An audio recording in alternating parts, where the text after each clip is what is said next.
রাসূল করিম সাল্লাল্লাহু আলাইহি ওয়াসাল্লাম মক্কি জীবনে মক্কার কিছু মুশরিক ইহুদি তারা ইসলাম গ্রহণ করেছে, কিন্তু এই মানুষগুলো ইসলাম গ্রহণের আগে খুবই অন্যায় করত, মানে জুলুমবাজ ছিল, মদখোর, নেশাখোর, তারপরে দুর্নীতিগ্রস্ত, মানুষকে মারত, তারপরে ব্যভিচারী করত, ইত্যাদি হাজারো অন্যায় তারা করত, বড় বড় পাপ করত।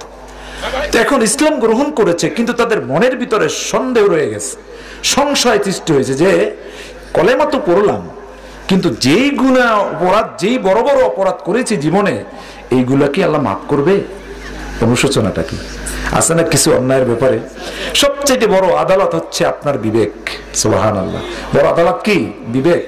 এই জন্য বিবেককে যে ফাঁকি দেয় না, সে আল্লাহর ওলি হয়ে যায়। সুবহানাল্লাহ, বিবেককে ফাঁকি দিবেন না। বিবেক বলে দেয় এটা অন্যায়, এটা ন্যায়, বলে দেয় না?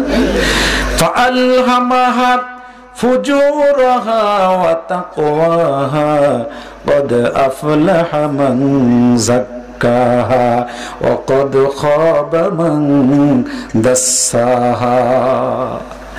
আল্লাহ রাব্বুল আলামিন বলেন ফাআলহামাহা ফুজুরাহা ওয়া তাকওয়াহা, আমি প্রত্যেক মানুষের ভিতরে এমন একটা বুঝ, এমন একটা জ্ঞান আমি দিয়েছি, যে জ্ঞান দ্বারা, যে আকল দ্বারা, যে বুঝ দ্বারা, যে বিবেক দ্বারা, যে বুদ্ধি দ্বারা মানুষ বোঝে কোনটা ন্যায় আর কোনটা অন্যায়, কোনটা সৎ কাজ, কোনটা অসৎ কাজ, এইটা সে ভালো করে বুঝে। এই জ্ঞান আমি মানুষকে দিয়েছি। সুবহানাল্লাহ বলবেন না? দিয়েছি। এজন্য আল্লাহ বলেন কদ আফলাহা মান যাক্কাহা, তবে শোনো, সফল কাম ওই ব্যক্তি যে নিজেকে পবিত্র করতে পেরেছে। সুবহানাল্লাহ, ওই ব্যক্তি সফল কাম, বিজয়। আর ওই ব্যক্তি ধ্বংস যে নিজেকে পবিত্র করতে পারে না। গাসাহা, অপবিত্র করে দিয়েছে, নোংরা করে দিয়েছে, অপরিচ্ছন্ন করে দিয়েছে, কলবটাকে একেবারে জং ধরিয়ে নষ্ট করে দিয়েছে। আছে না নাই? আছে ভাইরা আমার। এজন্য ওই মানুষগুলো এসে আল্লাহর নবীর কাছে বলল, ইয়া রাসূলুল্লাহ, ইয়া হাবিবাল্লাহ, কালেমা তো পড়েছি, কিন্তু মনের সংশয় দূর হয় না। বলে কি?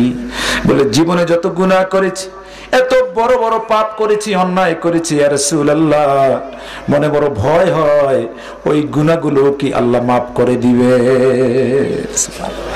এই কথা বলতে বলতে আল্লাহ রাসূল এমন ছিল, কেউ যদি কোনো কিছু জিজ্ঞেস করতো, আল্লাহ রাসূল কোনো জবাব দিতেন না। সুবহানাল্লাহ, কোনো জবাব দিতেন না। অপেক্ষা করতেন কার? আল্লাহ পাকের অপেক্ষা করতেন, কারণ কোরআন তো নাজিল হচ্ছে, কোরআন নাজিল হচ্ছে। তখন ভাইরা আমার, কিছু সময়ের ভিতরে আল্লাহ রাসূল চুপচাপ বসে আছেন। আল্লাহ জিবরাইলকে আয়াত নিয়ে পাঠিয়ে দিয়েছেন। জিবরাইল নবীর কাছে কানে কানে বলে গেল। এই যে জিবরাইল নবীর কাছে আসে, কেউ দেখে না। সুবহানাল্লাহ, কেউ দেখে? কেউ দেখে না।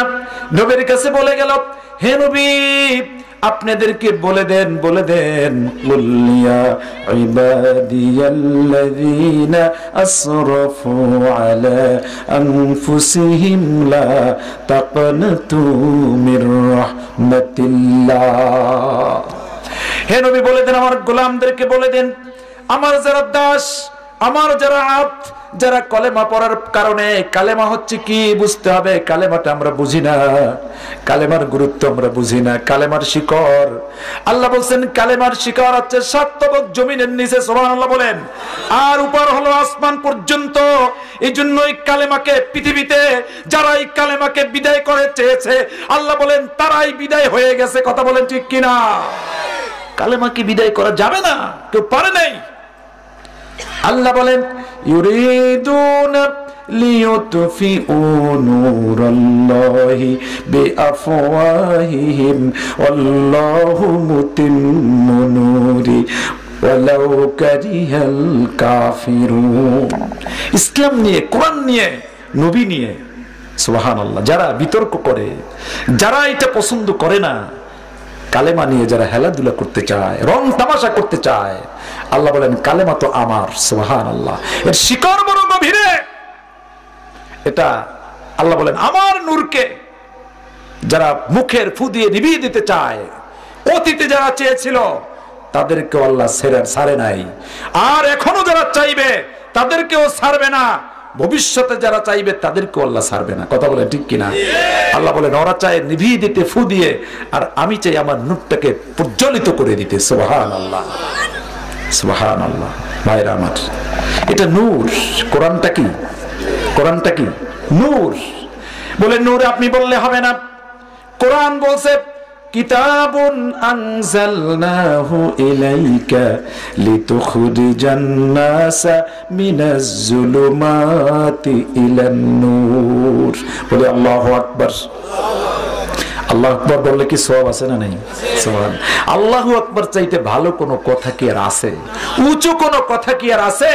কিন্তু একটা সময় দেখা গেছে আল্লাহু আকবার ধ্বনি যারা দেয় তাদের বিরুদ্ধে অন্যায় জুলুম করা হয়েছে। কথা বলেন ঠিক কিনা? কি আজীব ব্যাপার!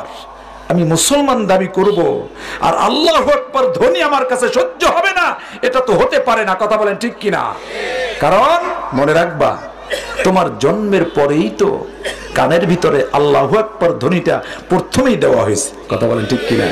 কিন্তু ভাইরা আমার, আমি একটা জিনিস গবেষণা করে নিজে আমি চিন্তা করে দেখেছি, আজকে যেই সন্তানেরা, আমার যেই বাবাজিরা আল্লাহু আকবার ধ্বনিটা সহ্য পারে না, সইতে পারে না, বরদাস্ত করতে পারে না, মেনে নিতে পারে না, আমার মনে হয় জন্মের পরে এদের কানের ভিতরে এই ধ্বনিটা দেওয়া হয় না। কি কথা বোঝেন নাই? আর না হওয়ার কারণ তো আছে। আগে আমরা যারা জন্মগ্রহণ করেছি হাসপাতালে না বাড়িতে? ভালো করে বলেন। বাড়িতে না, একজন মৌলবী ডাকতো, এই সন্তান হবে বা হইছে। আমরা রাতের গভীরে যদি আজান শুনতাম কোনো বাড়িতে, তা কি ভাবতাম? ওই বাড়িতে কোনো সন্তান হয়েছে। সুবহানাল্লাহ। কি কথা বলেন ঠিক কিনা? আর এখন কি আছে নাকি? নাই তো। সুতরাং ও তো ওই যে সিজার মানে অপারেশন থিয়েটারে হয়েছে, একটু দেখাইছে নার্সেরা, আবার নিয়ে গেছে, দেয় নাই। আর কখন আজান আর কখন একামত? কথা বলেন ঠিক কিনা? এই জন্য আল্লাহ নবীজি বলেছেন জন্মের পরেই এই কালেমার ধ্বনিটা তার দিয়ে দাও। সুবহানাল্লাহ বলেন। দিয়ে দেওয়া উচিত। এটা না দিলে আপনার সন্তানটা নাস্তিক হয়ে যাওয়া স্বাভাবিক ব্যাপার, হতেই তো পারে। আর আমি ভাবি কি করে একজন মুসলমানের সন্তান আল্লাহু আকবার ধ্বনি শেষ হইতে পারবে না, বরদাস্ত করতে পারবে না, হয় কি করে? কথা বলেন ঠিক কিনা? এই জন্য ভাইরা আমার, আবার একটু চিন্তা করো যুবক, তোমার যখন ইন্তেকাল হয়ে যাবে, মৃত্যু হয়ে যাবে, মৃত্যু হওয়ার পর তোমার জানাজা যখন হবে, এই জানাজার ধ্বনিগুলো তো আল্লাহু আকবার হয়। কি কথা বলেন? আল্লাহু আকবার বলে না ইমাম সাহেব? তাহলে আসতেও আল্লাহু আকবার, যাইতেও আল্লাহু আকবার। মাঝখানে যে জীবনটা তুমি চালাইলা বন্ধু, ও যুবক, ও আমার মুরব্বী বাবাজিরা, মাঝখানের যে জীবনটা তুমি চালাইলা সেটাও তো আল্লাহু আকবার ধ্বনি দিয়েই তো চালানো উচিত। না শুধু শুরু আর শেষ, মাঝখানে কিছু নাই, এটা কি হয়? এটা কি হয়? হয় না তো বাবা, এটা তো হয় না। এই জন্য বাবাজিরা আমার আজকে আলোচনা মনোযোগ দিয়ে শুনতে হবে, গভীর মনোযোগ দিতে হবে, কারণ কোরআনের আলোচনা।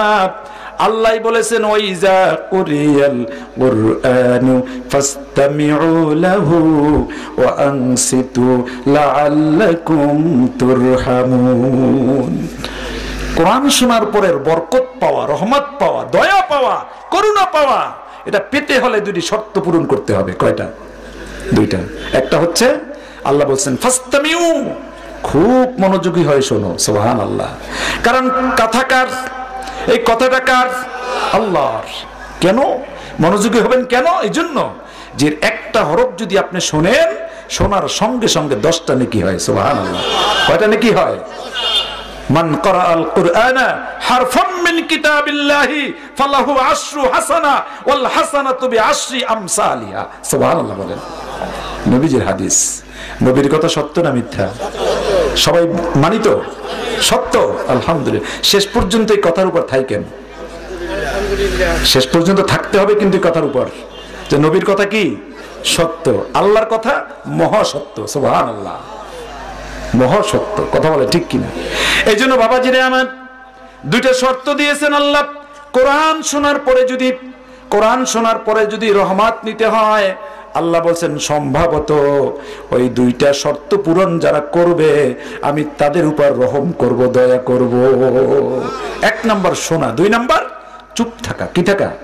চুপ থাকা, একেবারে সাইলেন্ট, কোনো কথাই বলা যাবে না। কথাই বলা যাবে না। আমি কথা বলছি না, আমার কোনো পরিচয় দরকার নাই, কিন্তু আমি তো আল্লাহর কথা বলছি। কথা বলেন ঠিক কিনা? এই চেয়ারে আমার কোনো দরকার নাই, আমি অনেক বাবাজির নিচে বসাই আমি বসছি, এটা আমি বসিনি, আমার কোনো সম্মান না। এই সম্মানটা কার? কোরআনের। এই কোরআনের কারণে আমাকে এখানে বসাইছেন। কথা বলেন ঠিক কিনা? এই জন্য বাবাজিরা আমার কোরআন, পৃথিবীতে ইতিহাস কোরআন নিয়ে যারা কথা বলে, গবেষণা করে, আর এই গবেষণা, এই কথা বলার কারণে বাতিল শক্তি, ইসলাম বিদ্বেষীরা যাদের উপর আঘাত করেছে, আল্লাহ তাদের মর্যাদা আকাশ চুম্বি করে দিয়েছেন। কথা বলেন ঠিক কিনা? যার প্রমাণ বাংলাদেশে আছে না নাই? আছে না নাই? শুনছেন আজ পর্যন্ত একজন বক্তার কথা শোনার জন্য 20-25 লক্ষ মানুষ হয়? কি আজীব ব্যাপার! কি কথা বলেন ঠিক কিনা? 20 লক্ষ মানুষ, 25 লক্ষ মানুষ। আমি যশোরে গিয়েছিলাম ভাই, ঢুকতেই পারিনি, প্যান্ডেলেই ঢুকতে পারিনি। আমার কথা বুঝে আসছে? তো বিষয়টা হলো যে এই সম্মান কে দিয়েছেন? কে দিয়েছেন?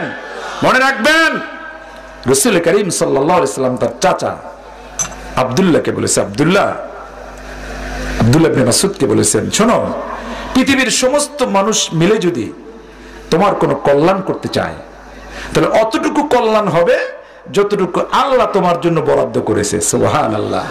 সমগ্র পৃথিবীর মানুষ মিলে যদি তোমার কোনো ক্ষতি করতে চায়, অতটুকুই ক্ষতি হবে যতটুকু তোমার আল্লাহ তোমার জন্য বরাদ্দ করেছে, কারণ এইটা নির্ধারিত হয় আমার আল্লাহর পক্ষ থেকে। আর ঈমানের একটি শর্ত, খায়রিহি ওয়া শাররিহি মিনাল্লাহি তাআলা। যদি এটা বিশ্বাস কেউ না করে, ঈমানই তো থাকে না। এই কথা বলেন ঠিক কিনা? কারণ সমস্ত কল্যাণ আর অকল্যাণ কার থেকে আসে? এটা মানতেই পারি না আমরা। অনেক মা বোনেরাও মানতে পারে না। কথা বলেন ঠিক কিনা? আছে না নাই? অকৃতজ্ঞ হবেন না। আল্লাহু আকবার।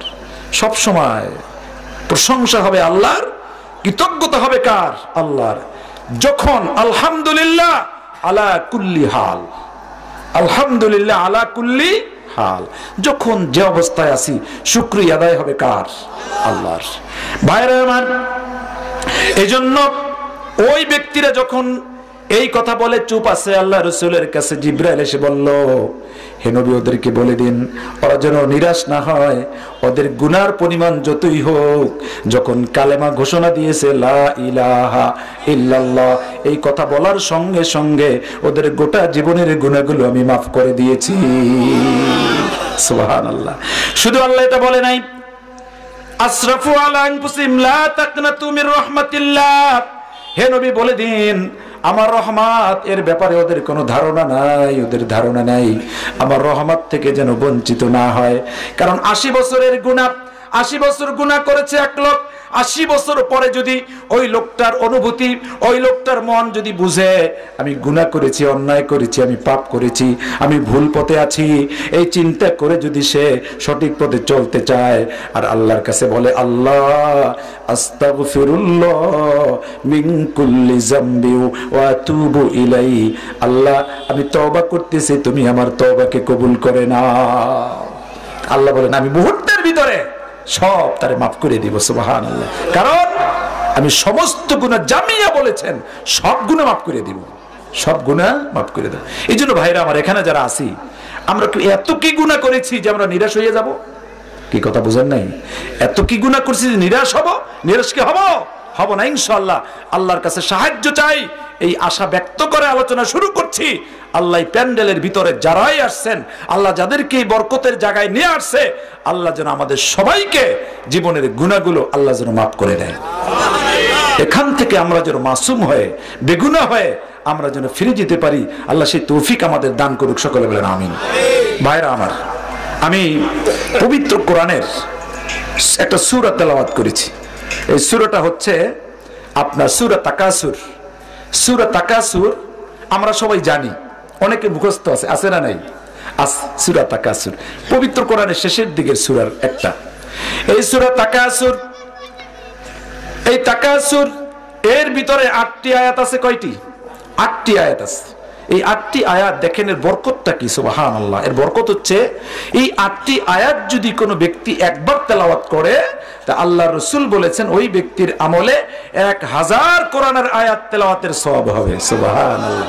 কয় হাজার? 1000। আল্লাহু আকবার। কোরআনের কিছু কিছু বরকতপূর্ণ সম্পূর্ণ সূরা আছে, আয়াত আছে যেগুলোর অনেক ফজিলত আছে না নাই?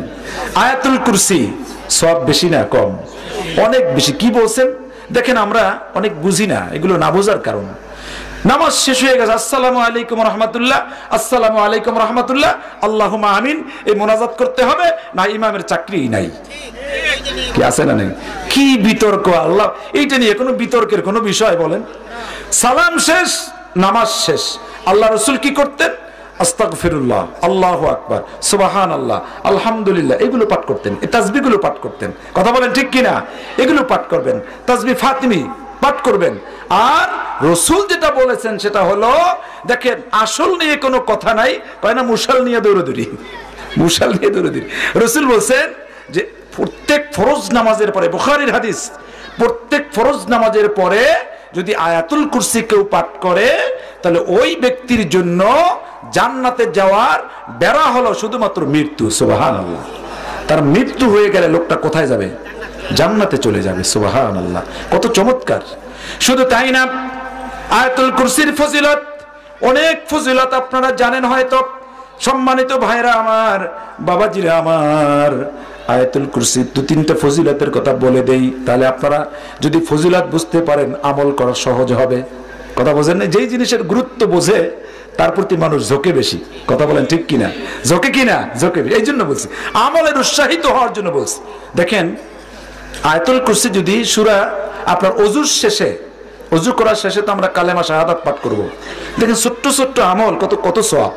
রাসূল বলেন ওযু করার পরে যদি কালেমা শাহাদাত কেউ পাঠ করে, তাহলে জান্নাতের 8টি দরজা তার জন্য খুলে দেওয়া হবে। সুবহানাল্লাহ, দেখছেন ফজিলতটা কি! আল্লাহু আকবার। যদি কেউ ওযুর পরে কালেমা শাহাদাত পড়লো আর যদি আয়াতুল কুরসিও পাঠ করে, আমার নবীজি বলেছেন ওই ব্যক্তির মর্যাদা আল্লাহ 70 গুণ বাড়াইয়া দিবে। কয় গুণ? 70 গুণ। আয়াতুল কুরসি পরে যদি কেউ বাড়ি থেকে বের হয়, যাত্রার শুরুর আগে যদি আয়াতুল কুরসি পাঠ করে, আমার নবীজি বলেছেন ওই ব্যক্তিকে আবার বাড়িতে ফিরে আসা পর্যন্ত আল্লাহর কুদরতে 70,000 ফেরেশতা তাকে পাহারা দিয়ে নিয়ে যায়। কয় হাজার? আমাদের দেশের প্রধানমন্ত্রীগণ, মন্ত্রীগণ কয় প্লাটন বডিগার্ড পায়? 1 প্লাটন, 2 প্লাটন। কথা বলেন ঠিক কিনা? আর আল্লাহ বলেন আমার গোলামকে আমার আয়াতুল কুরসির সম্মানে এটা যে পাঠ করবে, আমি তাকে 70,000 ফেরেশতা দিয়ে তাকে পাহারা দিয়ে নিয়ে যাই। সুবহানাল্লাহ, সুবহানাল্লাহ। সবচেয়ে বড় বিষয় হলো পরীক্ষিত আমল।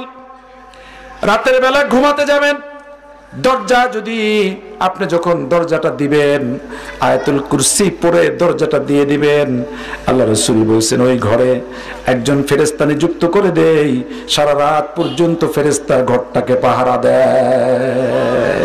সুবহানাল্লাহ। ঘরের পাহারা কাকে দিয়ে দেওয়ায়? ফেরেশতা দিয়ে। কে দেওয়ায়?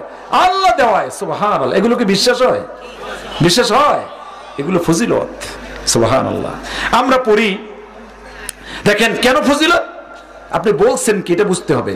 প্রথমে বলছেন আল্লাহু লা ইলাহা ইল্লা হুয়াল হাইয়ুল কাইয়্যুম। সুবহানাল্লাহ। আল্লাহ তিনি যিনি ছাড়া কোনো ইলাহ নাই, আর তিনি হাইয়ুল কাইয়্যুম, চিরস্থায়ী চিরঞ্জীব। সুবহানাল্লাহ। চিরস্থায়ী চিরঞ্জীব। লা তাখুযুহু সিনাতুন ওয়ালা নাওম, তার কোনো ঘুম নাই, কোনো তন্দ্রা নাই, ঘুমও নাই, তন্দ্রাও নাই। কথা বলেন ঠিক কিনা? তাহলে তিনি সার্বক্ষণিক আছেন। হযরত মুসা কালিমুল্লাহ আল্লাহর কাছে একবার বলল, আল্লাহ তুমি ঘুমাও না? তুমি কি ঘুমাও না? তোমার কোনো ঘুম নাই? একটু বিশ্রাম দরকার হয় না? এত বিশাল পৃথিবী তুমি চালাও, কেমনে চালাও? সুবহানাল্লাহ। হযরত মুসা আলাইহিস সালাম যত প্রশ্ন আল্লাহর সঙ্গে করতেন, আল্লাহ তাকে কাজের মাধ্যমে জবাব দিছে। কিসের মাধ্যমে? কাজের মাধ্যমে। কাজের মাধ্যমে প্রমাণ হলে এটা মনে থাকে। কথা বলেন ঠিক কিনা? তো আল্লাহ বলছেন মুসা ঠিক আছে, আমি ঘুমাই কিনা তুমি দেখো। আল্লাহ বলছেন মুসা 1 গ্লাস পানি নিয়ে তুমি দাঁড়িয়ে থাকো। মুসা 1 গ্লাস পানি নিয়ে দাঁড়িয়ে আছে। ঘুম কার কথায় চলে? আল্লাহর কথায়। কথা বলেন ঠিক কিনা? ঘুমকে বলছে ঘুম, মুসারে ধর। সুবহানাল্লাহ। মুসা একটু ঘুম জিম মারছে, জিম মারছে, গ্লাসটা পড়ে নিচে পানিগুলো চতুর্দিকে বিছে গেছে। আল্লাহ ডাক দিয়ে যায় মুসা, কিরে লাভ দিয়ে উঠছে। কে? আল্লাহ। তোমার হাতের গ্লাস কই? কে? আল্লাহ। পরে তো ভেঙে গেল। আল্লাহু আকবার। ভাইরা আমার, আল্লাহ বলে মুসা স্বল্প সময়ের জন্য একটু বললাম গ্লাসটা হাতে নিয়ে বসে থাকো, দাঁড়িয়ে থাকো, পারলে না। ও মুসা, গোটা পৃথিবীর মালিক তো আমি আল্লাহ। গভীর রাত, সমুদ্রের ভিতরে তুফানে পড়ে ওই জাহাজের নাবিক যখন পৃথিবীর কাউকে ডাকে না, শুধু আমাকেই ডাকে আল্লাহ বলে, কাউকে ডাকে না, আমাকেই ডাকে আল্লাহ বলে যখন ডাক দেয়, তখন ওই সমুদ্রের ভিতর থেকে আমি আল্লাহই তাকে রক্ষা করি। আমি যদি ঘুমাই তাহলে ও সমুদ্র থেকে আমার এই গোলামকে রক্ষা কে করবে? সুবহানাল্লাহ। কথা বুঝেন? আল্লাহু আকবার। এটা আপনাকে বুঝতে হবে, বুঝতে হবে। আল্লাহকেই তো আমরা জানি না, আল্লাহর বরত্ব সম্পর্কে তো ধারণা নাই। আল্লাহর বরত্ব সম্পর্কে যদি ধারণা থাকতো মানুষের, একজন মানুষও আল্লাহর নাফরমান হতে পারতো না। কথা বলেন ঠিক কিনা? হর হালাত 24 ঘন্টা আল্লাহর হুকুমের ভিতরেই জীবন যাপন করত, এরপরেও ভয়তে, আল্লাহর ভয়তে সে কাঁপতো।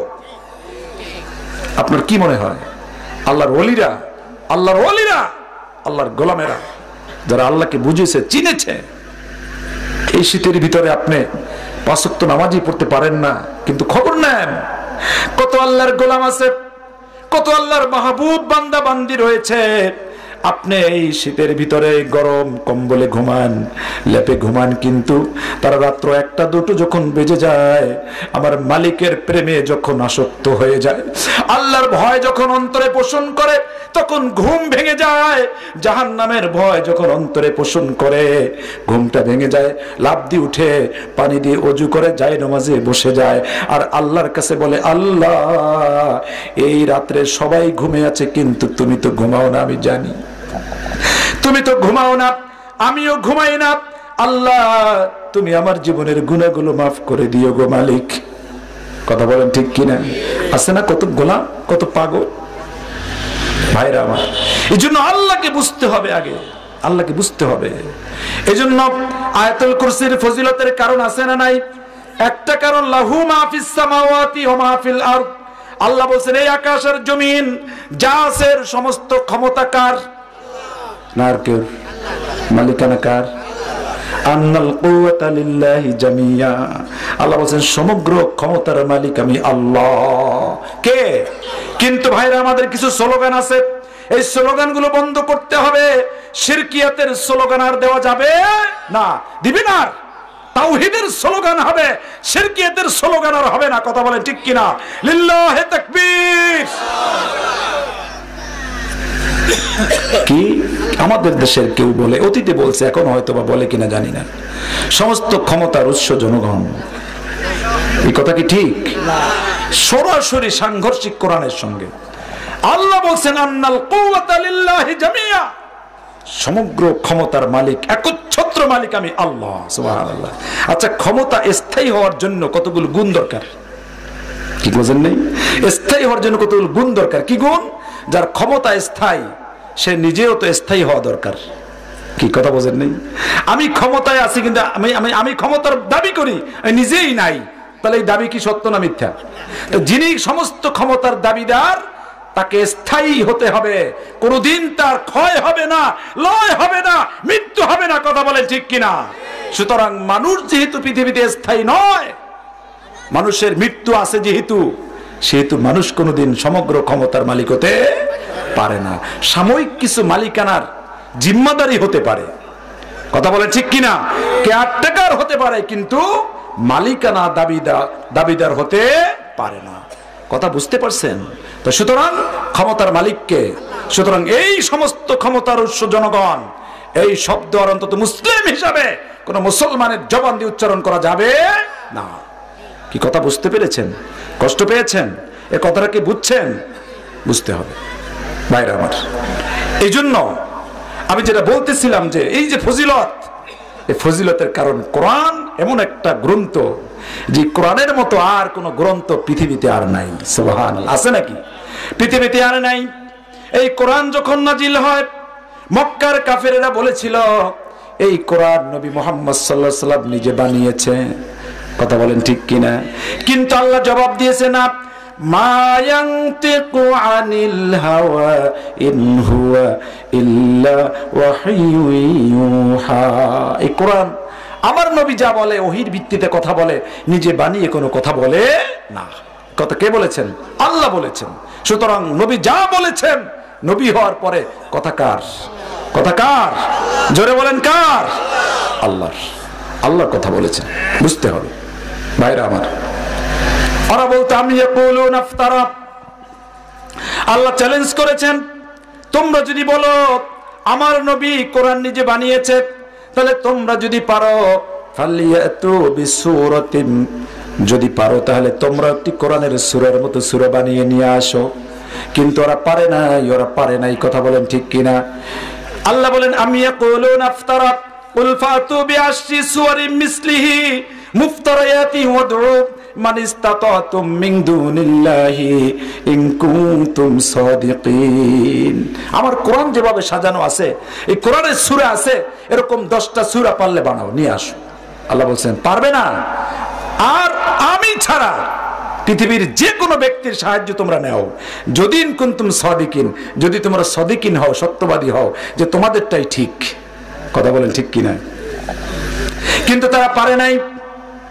পেরেছে? পারে নাই। আল্লাহ চ্যালেঞ্জ করেছেন, কুল লাইন ইজতামাআতিল ইনসু ওয়াল জিন্নু আলা আইয়াতু বিমিসলি হাযাল কুরআন লা ইয়াতুনা বিমিসলিহি ওয়ালাউ কানা বা'দুহুম লিবা'দিন যহিরা। আল্লাহ বলেন সমগ্র জিন আর ইনসান সবাই মিলেও যদি চেষ্টা করো আমার কোরআনের মতো একটি কোরআন তৈরি করবে, সেটা সম্ভব হবে না। এরপরে আল্লাহ বলেন ফালিয়াম ইয়াস্তাজিবু লাকুম ফাইল্লাম ইয়াস্তাজিবু লাকুম ফা'লামু আন্নামা উনজিলা বিইলমিল্লাহ ওয়া আল্লা ইলাহা ইল্লা হুয়া ফাহাল আনতুম মুসলিমুন। বলে আল্লাহু আকবার। আল্লাহ বলেন হে নবী, আপনার এই প্রশ্নের জবাব যদি না দেয়, ফাইল্লাম ইয়াস্তাজিবু লাকুম, যদি তারা এই চ্যালেঞ্জ গ্রহণ না করে, ফা'লামু, জানিয়ে দেন যে এইটা হচ্ছে আন্নামা লা ইলাহা ইল্লাল্লাহ ইলমুহা ইনদাল্লাহ। এই কোরআনের ইলম কার কাছ থেকে আসছে? কার কাছ থেকে আসছে? আল্লাহর কাছ থেকে আসছে। কার কাছ থেকে? আল্লাহর কাছ থেকে। লা ইলাহা ইল্লা হুয়া ফাহাল আনতুম মুসলিমুন। এর পরেও ওরা বলবে না যে আল্লাহ ছাড়া কোনো ইলাহ নাই, এর পরেও কি ওরা আত্মসমর্পণ করবে না? কথা বলেন ঠিক কিনা? কিছু লোক আছে এরকম, যেখানে আছে সেইখানেই থাকবে, এক কদমও এদিক সেদিক হবে না। কিছু লোক আছে না? কিন্তু ভাইরা আমার, বুঝতে হবে, আপনি যদি ভুল পথে চলেন, আপনার রাডারে যদি ধরা পড়ে, জ্ঞানে যদি ধরা পড়ে, তাহলে ওখান থেকে ফিরে আপনি সঠিক পথে আসবেন, এটাই বিবেকবান মানুষের কাজ। কথা বলেন ঠিক কিনা? সুতরাং ভাইরা আমার, আমি সূরা তাকাসুরের দিকে চলে যাচ্ছি। সুতরাং এরকম কোরআনে অসংখ্য আয়াত আছে, সূরা আছে, যেগুলোর অসংখ্য ফজিলত আছে। কথা বলেন ঠিক কিনা? সূরা ইখলাস ছোট্ট সূরা না? একবার পড়লে 10 পড়া কোরআনের সওয়াব হয়। সুবহানাল্লাহ। কয় পড়া? 10 পড়া। এই হাদিসটা আল্লাহ রাসূল বলছিলেন, তো 3 বার পড়লে 1 খতম কোরআনের সওয়াব। 3 বার পড়লে 1 খতম কোরআনের সওয়াব।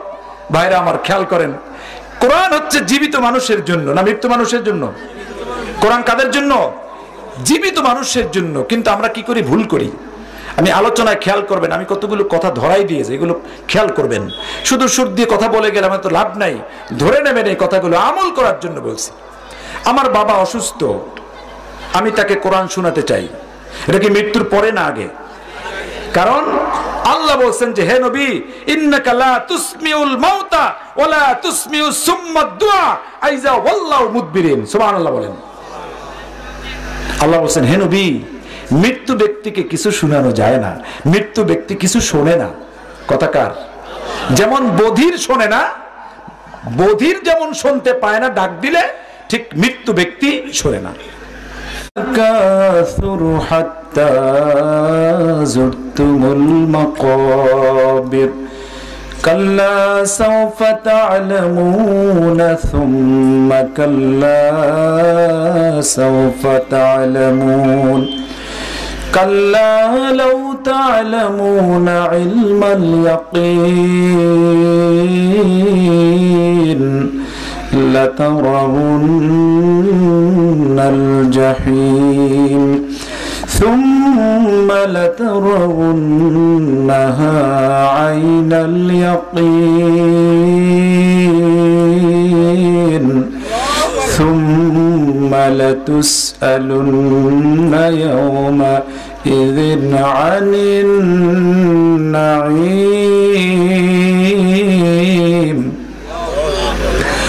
وقال تعالى كل نفس ذائقة الموت وإنما توفون أجوركم يوم القيامة فمن زحزح عن النار وأدخل الجنة فقد فاز وما الحياة الدنيا إلا متاع الغرور.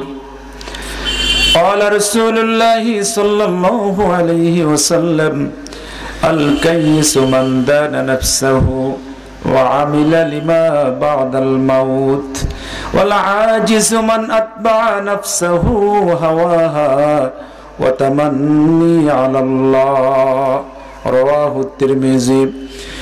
وقال في شان حبيبي محمد آمرا ومخبرا إن الله وملائكته يصلون على النبي يا أيها الذين آمنوا صلوا عليه وسلموا تسليما.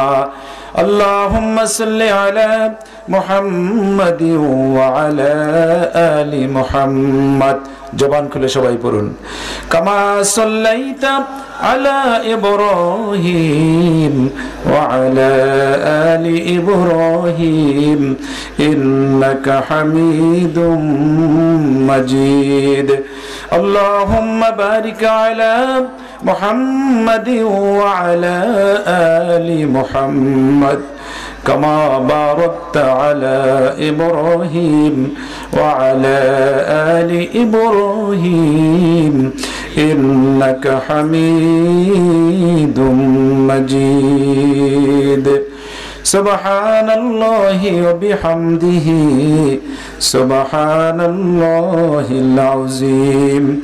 سبحان الله وبحمده عدد خلقه ورضا نفسه وزينة عرشه ومداد كلماته. سبحانك لا علم لنا إلا ما علمتنا إنك أنت العليم الحكيم. অধ্যকার বাসাইল লখারমাটিয়া জামে মসজিদের উদ্যোগে নবম বার্ষিকী তাফসিরুল কোরআন মাহফিল। আজকের মাহফিলের প্রধান অতিথি আপনাদের এই অঞ্চলের কৃতি সন্তান, সুযোগ্য সন্তান, সমাজসেবক জনাব আলহাজ ইঞ্জিনিয়ার আব্দুস সোবহান সাহেব। প্রধান বক্তা আজকের আন্তর্জাতিক খ্যাতি সম্পন্ন মুফাসসির কোরআন, সারা বাংলার আলোড়ন সৃষ্টিকারী মাওলানা মুফতি মোহাম্মদ আব্দুল জলিল ফরিদি। অন্যান্য ওলামায়ে কেরাম, আজকের মাহফিলের সভাপতি জনাব বীর মুক্তিযোদ্ধা হাজী মোল্লা আব্দুল বারী। সকলে বলি আলহামদুলিল্লাহ। আল্লাহ তাআলা তার বান্দাকে হায়াতে তৈয়্যিবা সিফায়ে কামিলা আমেলা দান করুন। সকলে বলেন আমিন। মুরাব্বিয়ানে কেরাম, যুবক ভাইয়েরা, পর্দার অন্তরালের মা বোনেরা, আমরা সবচেয়ে পৃথিবীর ভিতরে বর্তমান সময়ে এই সময় আমরা একটা ভালো কাজের ভিতরে রয়েছি। আলহামদুলিল্লাহ। কি বলেন, ঠিক কিনা? সবচেয়ে একটা ভালো কাজ কি কাজ? সেটি হচ্ছে আমরা কোরআন শুনবো। কি শুনবো? যেই জন্য পৃথিবীতে আল্লাহ তাআলা নবীকে পাঠালেন, কোরআন পাঠালেন, মানুষকে পাঠালেন। আমরা মানুষ। কোরআনের মূল উদ্দেশ্য, মূল বিষয়বস্তু হলো মানুষ। কোরআনের মূল বিষয়বস্তু কি? মানুষ। মানুষের জন্যই কোরআন নাজিল হয়েছে। না কোরআনের জন্য মানুষ, মানুষের জন্য কোরআন। সুবহানাল্লাহ। এবং এই কোরআন নাজিল করে পৃথিবীর মানুষকে আল্লাহ জানিয়ে দিয়েছেন যে পৃথিবীর মানুষ কোন পথে চললে পৃথিবীর এই ছোট্ট সময়টা, একেবারে অল্প সময়, পৃথিবীর সময় বেশি না কম? কত কম! আল্লাহু আকবার। আল্লাহর হাবিব বলছেন পবিত্র কোরআনে সূরা গাশিয়ার ভিতরে, সূরা নাজিয়ার ভিতরে আল্লাহ বলছেন যে এই পৃথিবীর সময়টা হচ্ছে মানুষের জন্য, অর্থাৎ প্রত্যেকটা মানুষের জন্য ন্যূনতম, মানে সবচাইতে বেশি সময় যদি কেউ পায় তাহলে সেইটা হবে আসরের থেকে মাগরিব পর্যন্ত। কতটুকু সময়? 1 ঘন্টা কয় ঘন্টা? 1 ঘন্টা সর্বোচ্চ সময়, সর্বোচ্চ সময়। এই সময়টা কি? এই সময় কেউ পাবে না। এই সময়টা হচ্ছে আমাদের আদি পিতা হযরত আদম আলাইহিস সালাতু ওয়াস সালাম, তিনি কতদিন ছিলেন পৃথিবীতে? 950 বছর। কয় বছর? 950 বছর। এই 950 বছর হলো এই বিকাল আসর থেকে মাগরিব পর্যন্ত। বলি সুবহানাল্লাহ। তা আপনার আমার কয় ঘন্টা, কয় মাস, কয় দিন এখন হিসাব করে দেখেন। কি কথা বোঝেন নাই? এই জন্য অল্প সময়ের জিন্দেগি, এই অল্প সময়ের জিন্দেগিটা কি করে মানুষ জান্নাতবাসী হতে পারে, আল্লাহর নৈকট্য হাসিল করতে পারে, নবীর সন্তুষ্টি অর্জন করতে পারে, এইগুলো যদি না করে মৃত্যুবরণ করি তাহলে ক্ষমা হবে না। ক্ষমা হবে? ক্ষমা হবে না। দুটি জিনিস, ফারিকুন ফিল জান্নাহ ও ফারিকুন ফিস সাইর। আপনাকে হয় নিশ্চিতভাবে আপনাকে হয় জান্নাতে যেতে হবে, না হয় আপনি জাহান্নামে যাবেন। এই কথা বুঝাইতে পারছি? হয় আপনি কোথায়? জান্নাতে যাবেন, না হয় জাহান্নামে যাবেন। সুতরাং জান্নাতে যেতে হলে কি কি করা দরকার, কি দরকার না, এই বিষয়টা তো ভালো করে বুঝে নিতে হবে। কথা বলেন ঠিক কিনা? এজন্য ভাইরা আমার, আলোচনা লম্বা করা যাবে না। প্রথমেই আমি আপনাদের কাছে একটু ক্ষমা চেয়ে নিচ্ছি যে আমার আর একটু আগে আসার দরকার ছিল, কিন্তু পারি নাই, একটু মিস্টেক হয়ে গেছে। আসলে আমি এদিন আরেকটা আলোচনা আসলে ভুলে ডায়েরিতে তারিখটা সঠিক না লেখার কারণে সমস্যাটা হয়ে গেছে। আর আপনাদেরও তো ডেটটা চেঞ্জ হয়েছে, তাই না? ওই কারণেই আমারও সমস্যাটা হয়ে গেছে। আমি একটা আলোচনায় ছিলাম, সেখানেও কষ্ট পেয়েছে তারাও। সেখানে আমার অন্তত 2 ঘন্টা আলোচনা আমি ফালাই একেবারে চলে আসছি যে না, আমি সেখানে যেতে হবে। যাই হোক, আল্লাহ তাআলা যে আলোচনা শুনতেছিলাম, আমার আগে আলোচনা করেছেন, আলহামদুলিল্লাহ অনেক গুরুত্বপূর্ণ আলোচনা করেছেন। কিন্তু একটি বিষয় আপনারা মনে রাখবেন, যে কোনো আলোচনার থেকে একটা শিক্ষা নিতে হবে। কি নিতে হবে? শিক্ষা নিতে হবে। যদি শিক্ষা নিতে না পারি, ক্লাসের ছাত্র শিক্ষক পড়ালো কিন্তু ছাত্র কিছুই বুঝলো না, তাহলে 3 ঘন্টা ক্লাসের কোনো গুরুত্ব আছে? নাই। আমার শিক্ষার্থী কি শিখলো, কতটুকু শিখলো, এইটা হলো শিক্ষকের সবচাইতে একটি চিন্তার বিষয় অথবা তার গৌরবের বিষয়, যে আমি আজকে অন্তত ক্লাসে, আজকের টপিকসে, আজকের আলোচনা আমার ছাত্রকে আমি একটা সিম্পল